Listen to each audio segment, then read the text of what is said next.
Hello guys, তোমরা সবাই কেমন আছো? তোমাদের দোয়ায় আমিও ভালো আছি। তো যাই হোক, আজকে বিকেল টাইমে ঘরের সমস্ত কাজ কাম সেরে বিকেল টাইমে একটু রেডি হয়েছি, বাইরে যাব, বিদায় মার্কেটে যাব। তো যাই হোক, একটু রেডি হয়ে আবার নিজেকে একটু দেখতেছি কেমন লাগতেছে। আবার একটু ওড়নাটা মাথায় দিয়ে দেখতেছিলাম যে ওড়নাটা মাথায় দিলে আমাকে কেমন লাগে। তারপরে মেরুরের সামনে আবার একটু ঢং করতেছিলাম যে কেমন লাগে। আচ্ছা যাই হোক, মেয়ে মানুষ বলতেই ঢং করবে, এটা আমরা শুধু আমি একা না, সমস্ত মেয়েরাই ঢং করে, ঠিক আছে? তো যাই হোক, এখান দিয়ে দেখো আমার হাতের কাজের, এগুলো আমি হাতে কাজ করি, হাতের কাজের বেডশিট। দেখো তোমরা বলো তো কেমন হয়েছে? আমার কাছে তো মনে হচ্ছে খুব সুন্দর হয়েছে। তো এরকম বেডশিট তোমরা যদি কেউ অর্ডার করতে চাও অবশ্যই অবশ্যই আমাকে কমেন্টে বলো বা ইনবক্সে নক দিও, ঠিক আছে? এগুলো আমি হাতে কাজ করি। আর যাই হোক, এই যে দেখো, এই যে আমি এই দেখো, এটা আমি টুকরা কাপড় দিয়ে ফুল বানিয়ে রাখি, কারণ একটার পর একটা চাদরে কাজ করা লাগে।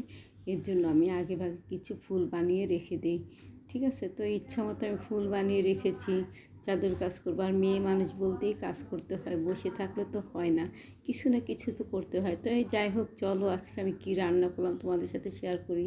দেখো আমি ডাল রান্না করলাম। আমার ডালের আমার ডালের প্রশংসাটা না সবসময় পাই, আমার ডালটা নাকি অনেক ভালো হয়। তো ডালটাকে আমি সুন্দর করে বাগার করতেছিলাম। দেখুন ডালের কালারটা সুন্দরই এসেছে, খারাপ না, না? তো যাই হোক, এখান দিয়ে আমি পটল এনেছিল আমার হাজব্যান্ড। তো পটল না বেশি দিন ফ্রিজে থাকলে কেমন যেন উইন্না যায়। তো আমি কি করলাম, পটলটাকে কি করব, তারপর আমি ভাবলাম যে না, পটলটা ভর্তা করলে ভালো লাগবে। শুকনা মরিচ, রসুন, পেঁয়াজ দিয়ে ভর্তা করলে খুবই টেস্ট। তোমরা ট্রাই করে দেখো, পটল ভর্তা খুবই মজা, ঠিক আছে? তো এগুলো আমি সুন্দর করে ভেজে এতে ট্রেতে নিয়ে নিয়েছি।